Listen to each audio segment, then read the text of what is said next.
Hello and welcome to another playoff edition of the NBA Outlet presented by OTGBasketball.com. Make sure you follow OTG on Twitter at OTGBasketball. I'm your host, Nick Fay, and with me today, first-time guest, Xavier Clyburn. What's up, Xavier?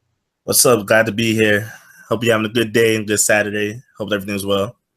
I'm doing well, ready to talk some playoff basketball. You know, the second round hasn't been as entertaining as we'd hoped. I think every second-round matchup has been decided by double digits. But let's start with Cavs-Raptors. Raptors have another disappointing Game 3 loss, down 3-0, looking like they're going to get swept. What are your thoughts about this series?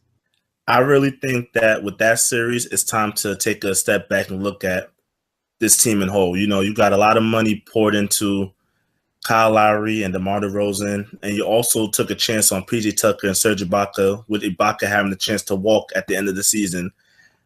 Let's be honest, they really don't have enough to compete with the Cavaliers.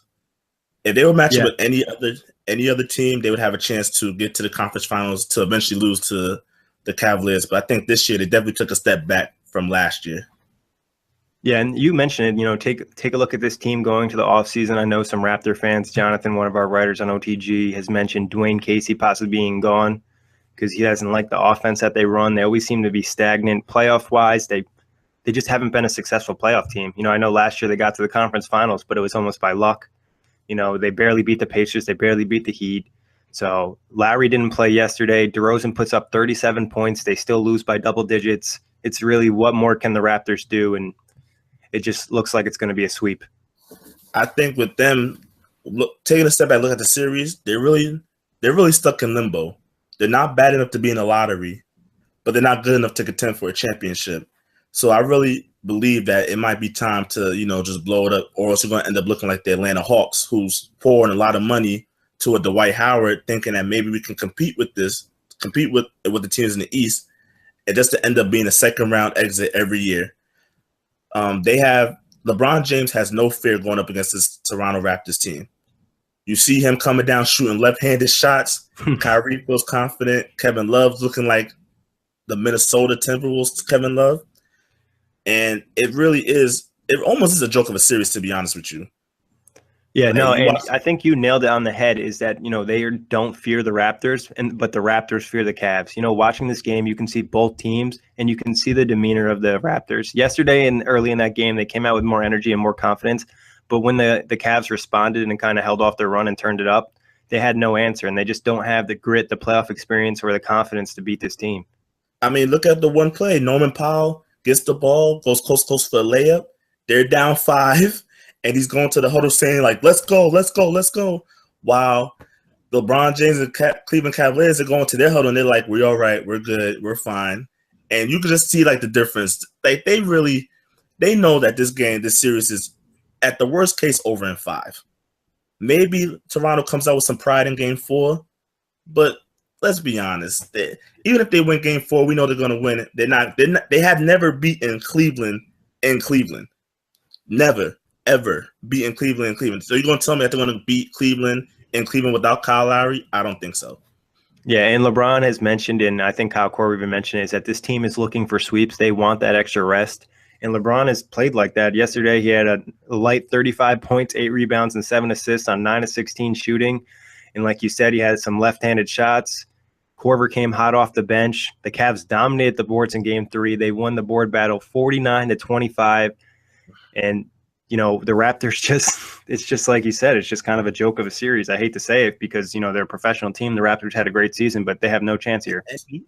And any sweep for the Cavaliers will do them wonders getting to the finals against the Warriors that we presume will get there, because you have Deron Williams, who's an older point guard who needs his rest, because we know that how his injury history has been well documented.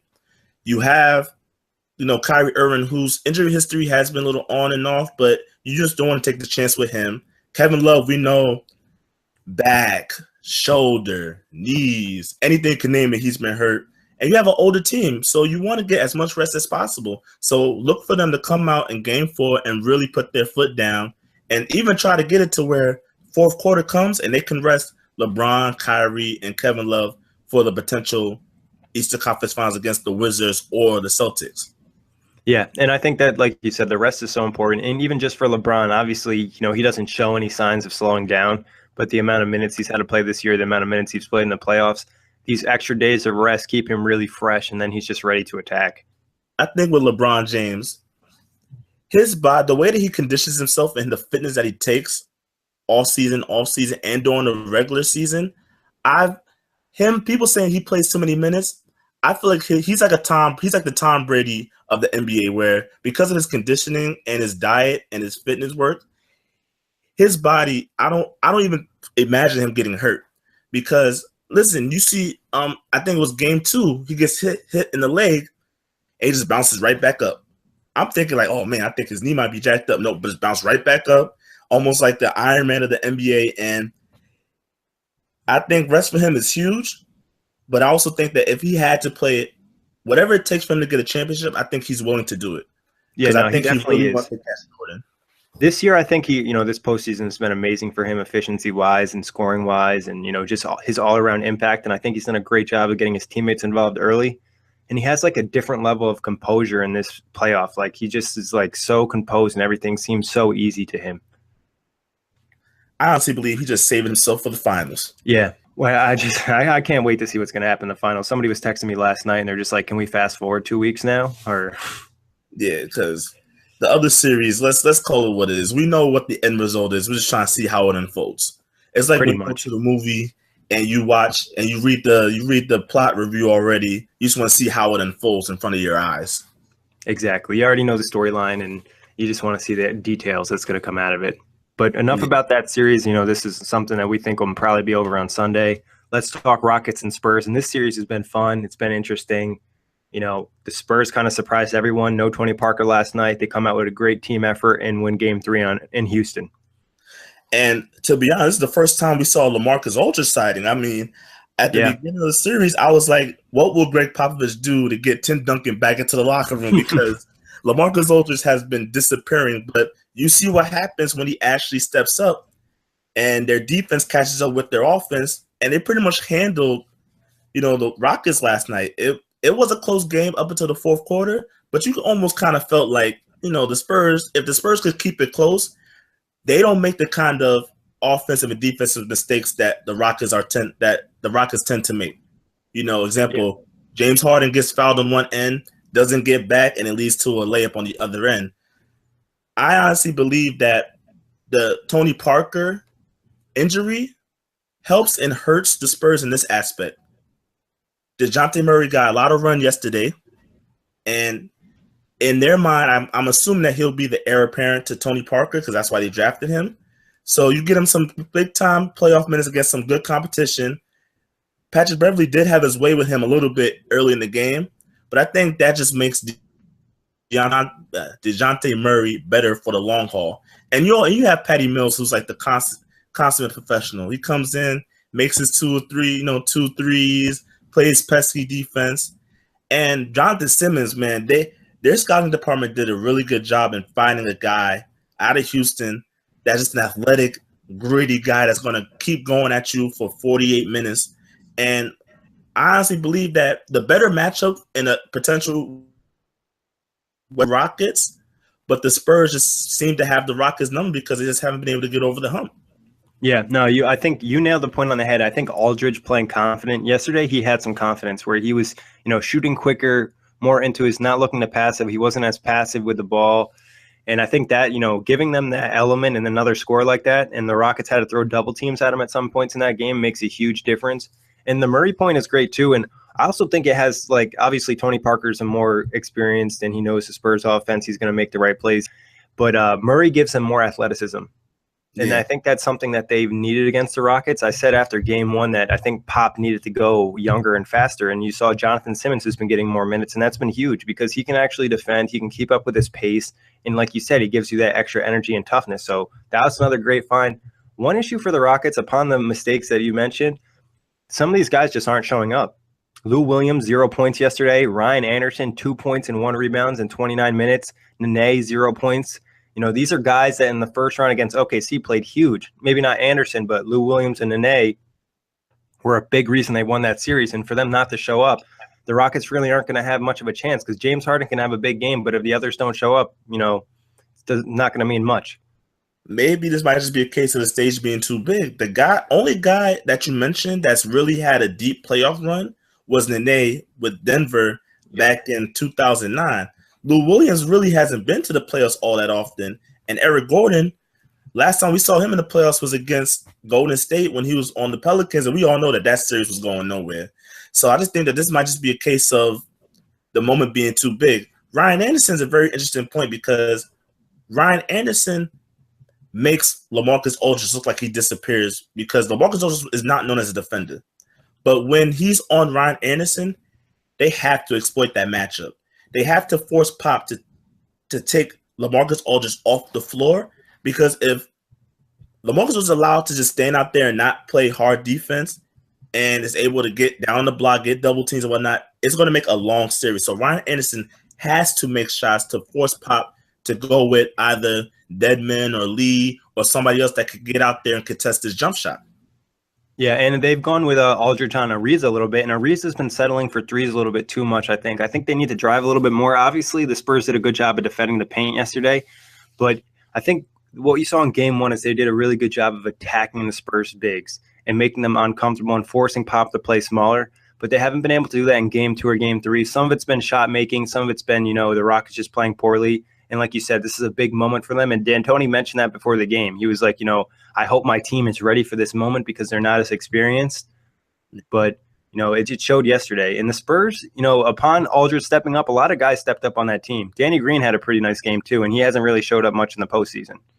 I think with the Spurs, I think that this series is, I'm not going to say it's over, but I never forget Spurs versus New Orleans Hornets when Chris Paul was running the show. Game one of that series, Chris Paul kills them. They had Bruce Bowen on Chris Paul, killed them, and they said, "Know what? We'll put Tony Parker on Chris Paul and put Bruce Bowen on Peja Stojakovic, and we'll just let the other guys beat us."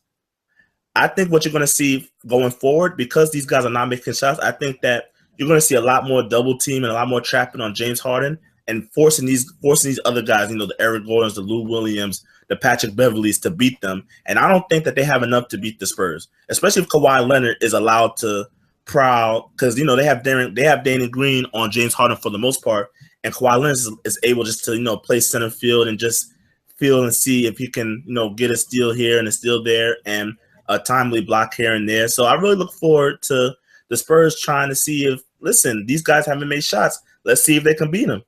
I think you made a great point about Kawhi.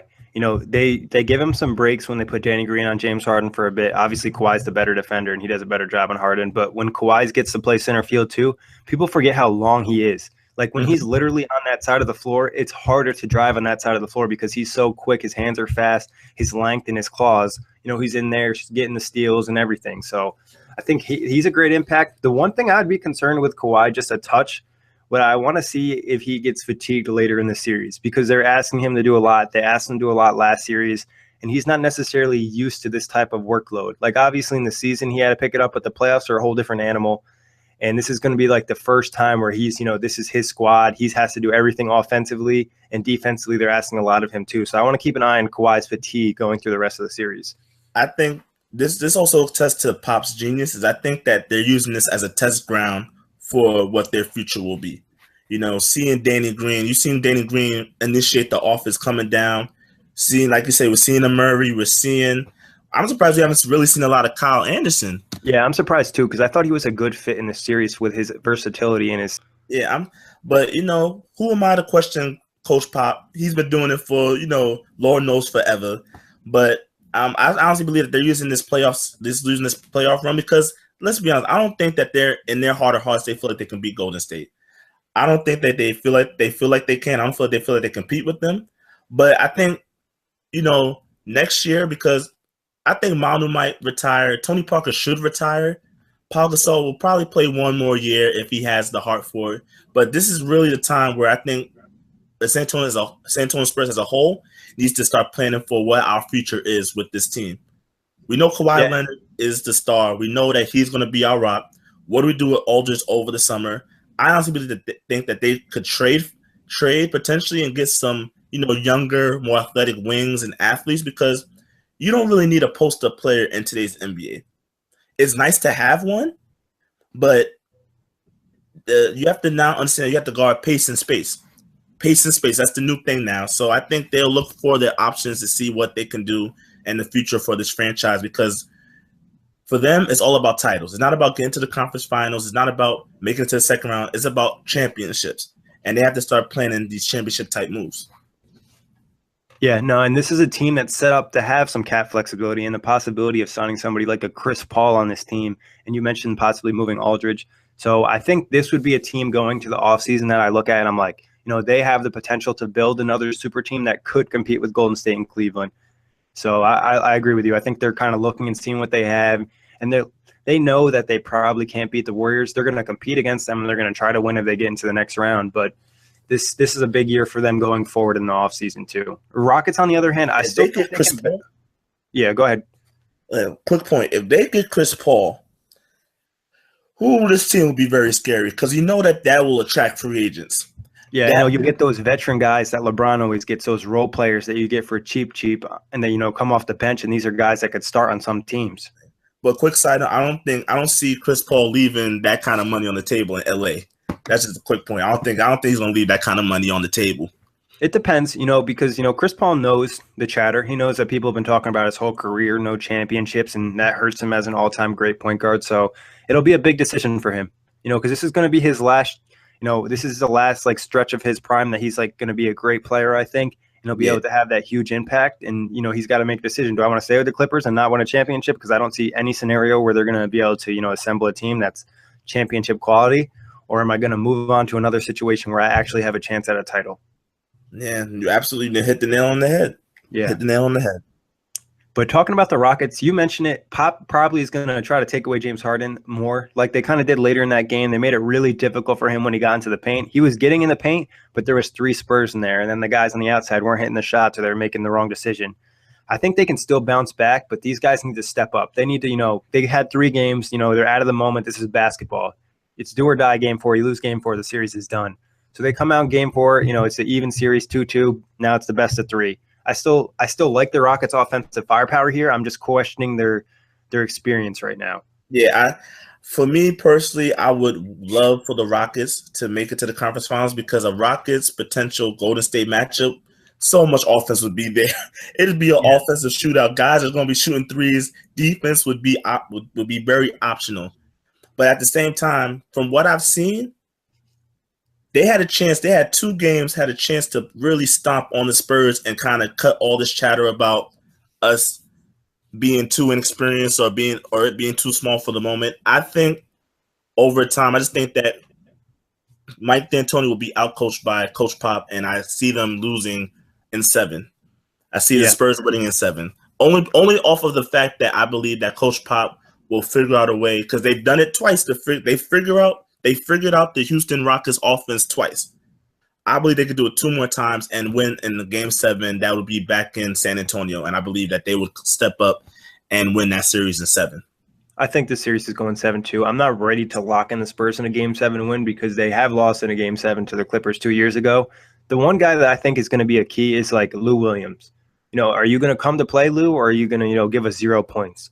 Because he gives them that extra element where he can just create offense from absolutely nothing. And in terms of that backcourt matchup, he'll be matched up with Patty Mills. He has to outplay Patty Mills. Exactly. There's no excuse behind letting Patty Mills just come down and he has to win that matchup. That's inexcusable. That's inexcusable. You have to win that matchup. Just a quick shout out to Clint Capella, who's had a nice series, but the rest of the Rockets front court has been pretty bad other than Trevor Ariza. So, and we didn't see Clint Capella's been very good. He's been very excellent. He's made Pau Gasol look old out there on the floor because there's been a couple of plays where he's just literally just out jumping Pau Gasol, and you see Pau just clapping his hands like, man, I gotta get that. But shout out to him because his energy has been really needed for this team that's looked almost as if they're just going with the motions, and they need to really play listen, we have a chance to get to the conference finals and potentially a finals because they can't outshoot the Golden State. We've seen it before in the regular season. Can they do it for 4 games? Who knows? But just like Max Kellerman says on TV, they have a puncher's chance. Got a puncher's chance because they can shoot threes at a high level. Exactly, and they have offensive firepower to keep up with them. I don't think they'd beat them, but I think they'd have the best chance out of any of the remaining teams to ruin a Cavs-Warriors finals. Yeah, they definitely do, and that would be terrible for us fans. It'd be because we waited all off season, all regular season for this. The regular season's been a joke, but the reason why we keep watching is because we want to see Cleveland versus Golden State. We want to see this. We want to see this matchup so badly. And yeah, we want to see, can the King take down the big super team? But enough about that series. Let's move on to Washington and Boston, which, the Spurs and Rockets series has been great. This Washington-Boston series has been great. Washington finally played a complete game, won game 3. Now the series is 2-1 Celtics. It easily could be Wizards 3-0 or Wizards 2-1. What have you saw from this series? What have you liked? This series reminds me of the old 80s and 90s series where it's just like, listen, if you go to the hole, you're getting hit. If you scream me hard, I'm punching you in the face. It's just a good old-fashioned physical. It almost reminds me of like the Knicks versus the Pacers, where it's just like, even if a guy looks at you wrong, you're going to start chapping and yapping at him. My favorite moment is seeing Brandon Jennings and Terry Rozier go at it, and it's just like Brandon Jennings is an irritant, and he's getting underneath Terry Rozier's skin so badly. But what I've seen from this series is I've seen that Bradley Beal is a key to this series. He's a big key to this series. John Wall has been doing his thing for the past 3 games. That's been inconsistent.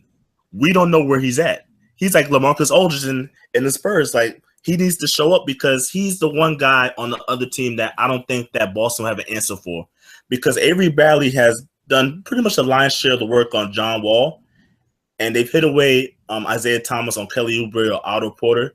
So they need Bradley Beal to step up, because what's going to start happening is you're going to just see them sit in the lane and just wait for John Wall to come into the lane. And Bradley Beal needs to be able to make those shots. Markieff Morris also has to play a big deal. I know he has a bum ankle, but you haven't really seen the ill effects of that. And Marcin Gortat has to outplay Al Horford on the boards. If Boston has not been a good rebounding team this whole season. So when they're able to out-rebound you or at least keep it competitive on the boards, they give themselves a great chance to win. Isaiah Thomas did not show up last game, but I anticipate seeing him in a game 4, potentially getting 30 points, maybe even 40, and John Wall's going to have to answer. But John Wall needs a second running mate. No one on the Wizards has been consistent with him up until this point, whereas Isaiah Thomas has had every bad loss. Al Horford almost got a near triple-double one of the games. Isaiah Thomas always has somebody else come with him. John Wall needs somebody to come with him on this journey to take down the Celtics, because I believe that the Wizards are a bigger threat to Cleveland than the Boston Celtics are. But John Wall needs somebody to be consistent with him. They have not been consistent this whole series. And Bradley Beal needs to be that guy. On the podcast on Wednesday, Corey Waldron talked about how Bradley Beal is such a better home player. They need him to play like he does at home on the road. They need him to, like you said, give John Wall that second scoring option. And when they come at them and they're heavy, like John Wall and Bradley Beal both play to their highest level, Boston doesn't have 2 offensive players that can match both of them. Isaiah Thomas can put up a ton of points, but other than him, nobody on that team, you're going to be like, oh, he can drop 30. Bradley Beal can drop 30 pretty easily. Avery Bradley, it's going to take a lot. Al Horford, it's going to take a lot. I don't see either of those guys dropping 30. So I think Bradley Beal gives another element. And the other guys you mentioned too. Otto Porter stepped up last game when they tried to put Isaiah Thomas on him. He had a great first half, and he kind of gave him that extra boost. And Markieff Morris, the ankle, we don't know if it's Marcus out there. So we don't know, but because they could easily swap out. He's looking pretty good with a bum ankle, but he gives them that extra element. I talked about it on another podcast, and he kind of forces the Celtics' hand defensively, where they're not able to hide as easily. They're not able to hide Isaiah Thomas as easily when he's on the floor because they can't. Go ahead. Quick shout out to Scott Brooks for changing game 3, because in games 1 and 2, the Wizards got out to quick starts offensively, but then when their bench came in, that lead just completely evaporated. Last game, you see John Wall play the majority of the first quarter. I mean, if I don't recall, I think he played the whole first quarter and then started the second quarter because he was like, listen, I need you out there. John Wall might have to play 45 minutes because whenever they go to Brandon Jennings and when they go to a full bench lineup, the Celtics bench has outplayed them consistently throughout this whole series. Yeah, no, and that's true. They have a more talented bench, the Celtics, and it's not even a question. The one guy for Washington that I think makes a difference is Bojan Bogdanovic. When he's a streaky player. He's a hot or cold type guy. He hits his first shot, he's going to probably hit his next four. He misses his first shot, he's going to probably miss his next four. So I think getting him involved is very important, especially when he's out there with John Wall, because John Wall makes it easy for everybody. And Jan Mahinmi coming back, I think he could have an impact in the series, like you mentioned, because Boston's been, not dominant inside. You can have an advantage on them on the boards. And that's what the Wizards did in game 3. I think they won the rebounding battle and they won the turnover battle. You win both those battles, there's a good chance you'll win the game. Yeah. I just feel like the Washington Wizards defense has to give their offense a chance. Coming down to the stretch of the game, even if Bradley Beal has had let's say he has the worst 40 minutes in the world, coming down to the stretch of the game, I trust a John Wall, Bradley Beal backcourt more than I trust a Isaiah Thomas, Avery Bradley, and a Jay Crowder. They just have to get the games. They have to let the games be close towards the end of the game, even though game 2, it was close. But let's be honest, John Wall and Bradley Beal both got shots that are very makeable shots. Yeah. So it wasn't like they were just forced into a bad offense. They had makeable shots. Listen, this is a make or miss league. If they make those shots, we're talking about the Wizards, like you said, the Wizards being up 2-1 and possibly taking these guys out in game 5 in Boston. But this is another series, quick news alert. Kelly Oubre did get suspended for game 4. That's a big loss for the Wizards because if anything, he makes Isaiah Thomas work a little bit harder because whenever he's on the floor, they make Kelly Oubre guard Isaiah Thomas. And he's long, Isaiah Thomas still scores, but he has to expend a little bit more energy to score on a Kelly Oubre. So I potentially see, Bogdanovic getting a lot more run in game 4. They could survive the Kelly Oubre suspension if Bradley Beal steps up. If Bradley Beal comes out aggressive, looking for his shot and looking to take over the game, they can overcome the Kelly Oubre suspension. If Bradley Beal does not step up, this game could potentially be ugly because one thing that you do, my father always told me, you don't wake a sleeping giant. This series has been very physical. The Wizards are talking trash. The Celtics are talking trash. So I think that they've woken up the Celtics to the point where it's like, listen, we're going to go into game 4. We're going to establish ourselves as the second best team in the East, and we're going to win this series. Gerald Green came out after game 3 and said, game 4, we're going to beat their ass. So, I definitely can see that. And like you said, this series is full of bad blood. I wouldn't be surprised if we saw two or three more ejections or fights in the series just because everybody, like you said, you look at them the wrong way, they're ready to go at it. But as a fan, this is fun to watch because for sure. This regular season was one of the worst I've ever recalled. Too much buddy, too much high five, and the All-Star game was a joke. So it's good to finally see some people actually be honest on how they feel. Let me know you don't like this guy on the other corner. Let me know that you think Brandon Jennings is an idiot. Let me know that somebody's a crybaby. Let me know. This is good. I found it funny that Markieff Morris, before game 3 said that we had to put our personal stuff to the side. But yet he's the one that was calling out Paul Millsap the series before. But it seemed to have a positive effect on the team. John Wall gives him energy. I think the fight and the juice, like Kelly Oubre Jr., obviously you don't want to get suspended a game or do what you did, but it kind of gave the Washington Wizards, some extra juice to see they have some fight on that team. Yeah, and it is a reminder just how great that the Cavaliers are. Just a side note, because we got two teams battling and scratching to lose to the Cavaliers in the Eastern Conference Finals. What a time to be alive. Exactly. And the great thing for the Cavs is these two teams are playing physical as hell. So by the time they face the Cavs, they're going to be a little bit fatigued. Yeah. But this series, I think, is going to come down to the wire. I feel pretty good about the Wizards winning game 4 and us seeing, this is a complete series. If the Wizards win game 4, I could potentially see them going only six games. I could see it going 6 games because the Wizards have to overcome more adversity than the Boston Celtics. Granted, Isaiah Thomas' sister died. Rest in peace, China. But that's really the only type of adversity they have, and it really only affects one player on the team. The Wizards, on the other hand, they were down to Atlanta. They came back, showed some heart. They were down 0-2 to the Celtics and came back game 3, showed some heart. So if they win game 4, I think from a confidence standpoint, they're like, all right, all we got to do is win 1 in Boston. because they don't want it to go to Game 7. The Wizards do not want this series to go to Game 7 because if this series goes to Game 7 in Boston, I would be picking Boston because I believe that Isaiah Thomas would step out and show out. They need to finish this series in 6 in order for the Wizards to win, in my own personal opinion. Yeah, I mean, definitely it would be easier for them to win in 6 than it would be in 7, but I wouldn't shoot them down in 7, especially if they get at that point. The one thing I feel about the Wizards is they are potentially the better team in the series. They don't always play that way. You mentioned it before. Defensively, they're not a great defensive team, but it's not like these guys on the squad have no defensive potential. You know, you look at John Wall, you look at Bradley Beal, you look at Otto Porter, Markieff Morris, Gortat. All guys can play good defense. It's just, I think some of it's, energy, effort, and consistency, and as well as communication. But when they put it together defensively, I think they have the ability to get stops late in games. Cleveland would rather see Boston than Washington. And the reason why I said it is because historically, whenever Cleveland plays Boston, they just killed them on the boards. And LeBron James just bullies them for offensive rebounds. Kevin Love bullies them for offensive rebounds. The Wizards, on the other hand, the Wizards are the only team in the East that have a point guard that is better than Kyrie Irving in the terms of just being a complete point guard.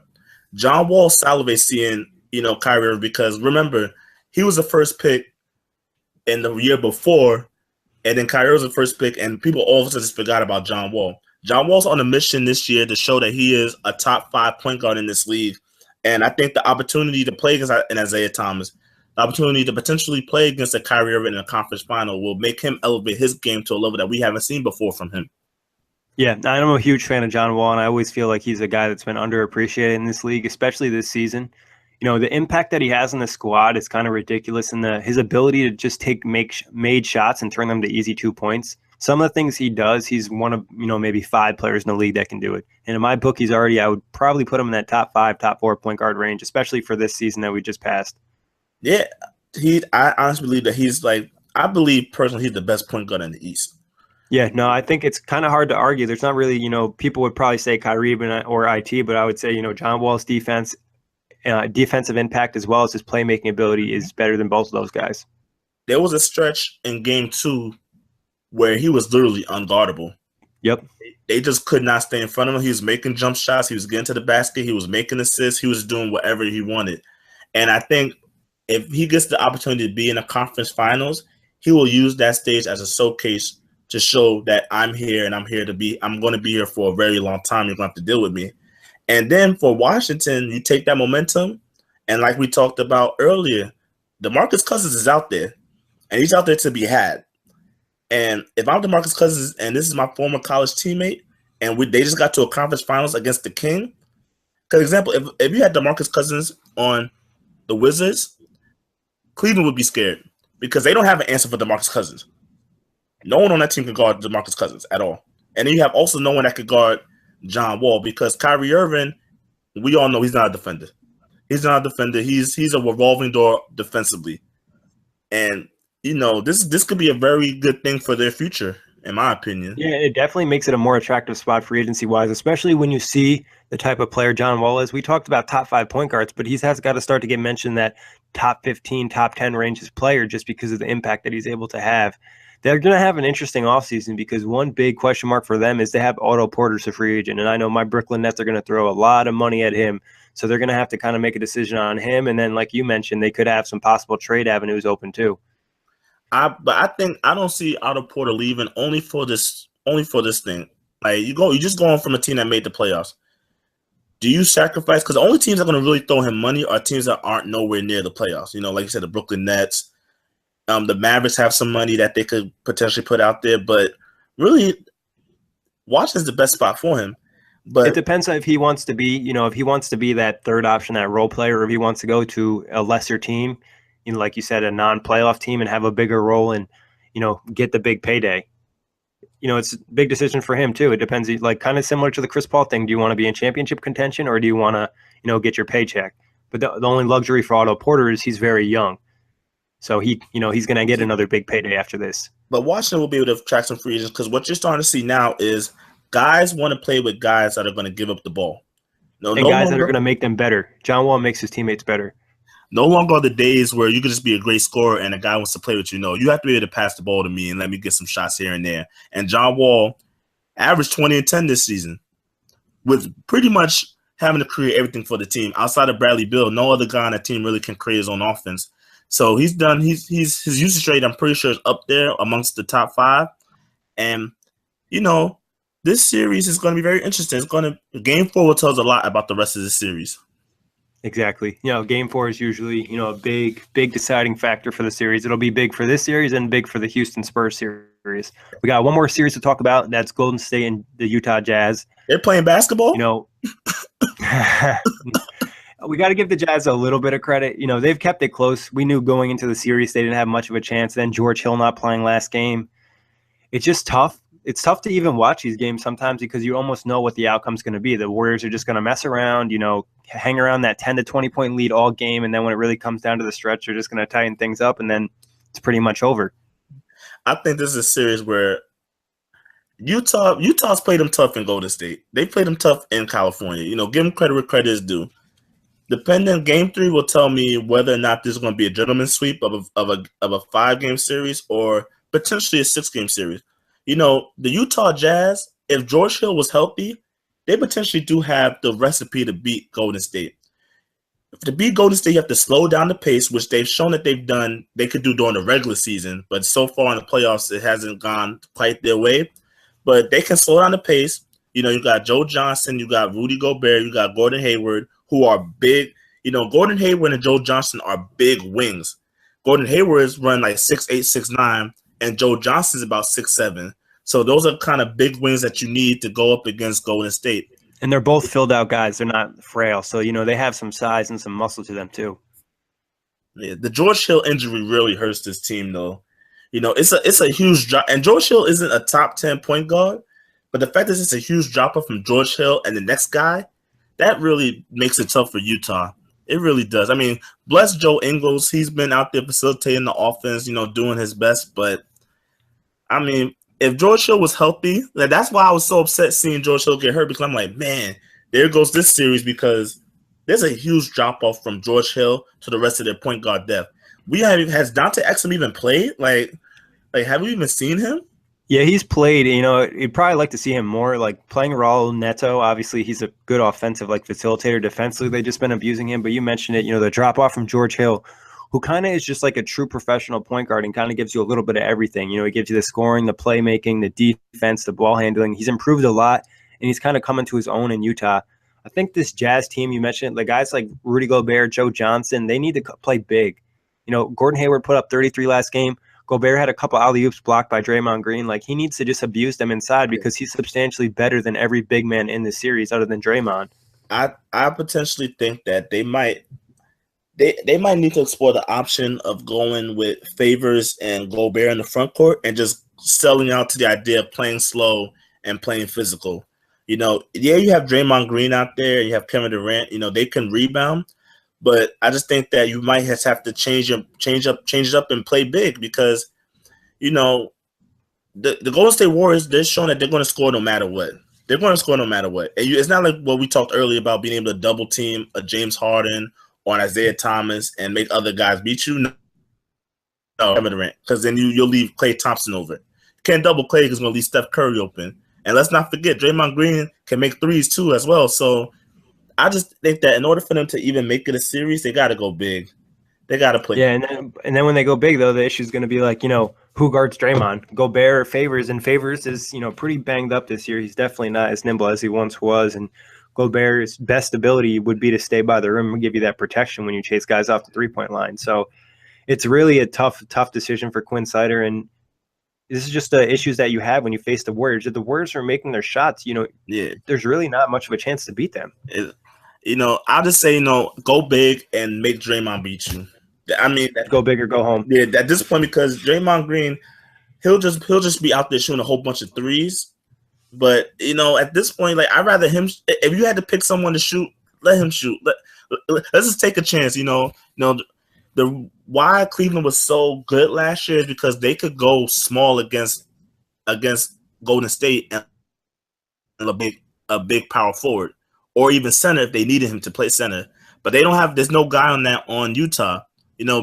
Gordon Hayward is not a physical guy. He's shown that he could be physical, but he's much more of a finesse guy, shooting jump shots, taking advantage when there's an open lane to go to the basket. But it's a tough thing for it's a tough task for Utah because they just don't have the personnel. Yeah, I mean, and honestly, it's a tough task for almost every team in the NBA. So it's nothing like Utah's like, oh, they're playing bad, they're not handling it. It's just like there's not really much they can do. Let's just take a step back and say in the last 3 years, only team to really be able to hang with Golden State is Cleveland because they have a generational talent. Yeah, exactly, and that's pretty much the only reason why. Because if you can't replace LeBron on that team with any other player and say you're going to get a similar result. So yeah, it's without LeBron, it's not much. It's a really tough task, but like I said, go big. I say go big. See what you could do. If not, then just take the sweep. That's what makes Blake Griffin getting hurt in the previous series so much worse because I think if the Clippers were to go up against Golden State, that'd be a much more entertaining series because the Clippers, even though they've been dogged by the Warriors the past couple of years, I think this would have been the year where I think they could have made it interesting at least. It's funny you say that. Harris Wishard, the guy who's usually the co-host with me on the show, is big believer in that. He wanted to see that Clippers-Warriors series really bad, especially not because he really thought the Clippers would beat them, but they'd make a good series and that they have that bad blood. Yeah, and it'll just be from a desperation standpoint, knowing that this would be like the last clean year that the Clippers would have. Yep. That I think that they would have played with a desperation of trying to beat this team and get over the hump. And Chris Paul would have taken him and Stephen Curry matchup seriously. And I don't think that Blake Griffin would allow Draymond Green to push him around like he's had in the past. So it would have been an interesting series, But hey, let's look forward to maybe Rockets Warriors series or Spurs Warriors series. But I would rather a Warriors Rockets series. But the Rockets gotta get their stuff together and take care of business against San Antonio. Yeah, those role guys need to step up. Let's give our predictions for the next 4 games. Tonight we got Utah and Golden State. Who do you got? I'm going with Golden State. I'm going to go. Yep, same here. I mean, it's just an obvious choice. That's an easy choice for me. I just don't think the Utah Jazz have enough for the Golden State Warriors. Next game, Cleveland-Toronto. Cavs complete the sweep. I'm going to go with Toronto having some type of pride and not taking the sweep. So I'm going to go with Toronto. My head's going with Cleveland, but I'm going to give Toronto some type of love on this network today, and I'm going to say that they win game 4. I tried to show some good respect to Toronto early in the postseason predictions, and they just have constantly let me down. So I'm going to go with the Cavs completing the sweep. All right. And we got Washington and Boston, which should be a great game tomorrow. What are you expecting in that one? I think we finally get an aggressive Bradley Beal. And I think that they even up the series. So I'm going to go with Washington winning. I think Bradley Beal will show up and John Wall will be John Wall that we know, that we've seen in this postseason. Yeah, we'll see a big game from John Wall. And I like the Bradley Beal prediction, too. I think 30-plus for Bradley Beal. He's going to come in and have one of those games where he just lights it up. Mm-hmm. Then on to another big game 4, and that's going to be San Antonio and Houston. What do you expect in this one? I'm going to go with Houston. Only because I think James Harden is going to say, you know what, guys, I'm going to give you a chance in the first quarter to get your stuff together. If y'all don't, I'm just going to go out and I'm going to be James Harden. So I'm going to go with GP respect and go with James Harden taking out the Spurs in game 4. Yeah, I like it too. I think the Rockets can't shoot this bad again. They shot like 35% in game 3. They're going to start hitting their threes. They're a great three-point shooting team. I know they didn't shoot great against OKC, but game 1 they shot well. The Spurs, they played better defense, I think, in game 3, but some of it was also the Rockets just missing shots.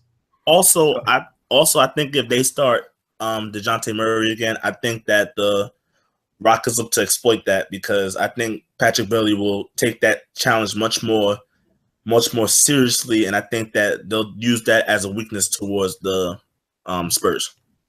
I'm going to give a quick shout out to Patrick Beverley. I know he's not an amazing offensive player, but I still feel like he's underrated in this league, the impact he has in the game. He just seems to always be in the right spot. I know he's annoying as hell, but he's still a very good player. Mm-hmm. Well said. So I'm going to go with the Rockets too in this one, and I'm expecting some evened up series and a sweep tomorrow, and then the Warriors heading on their way to a sweep. But that wraps it up for today. Xavier, great first show with you. Thanks, Looking forward to some more. No problem. And as always, thanks everybody for listening, and we'll catch you guys next week. Have a good day.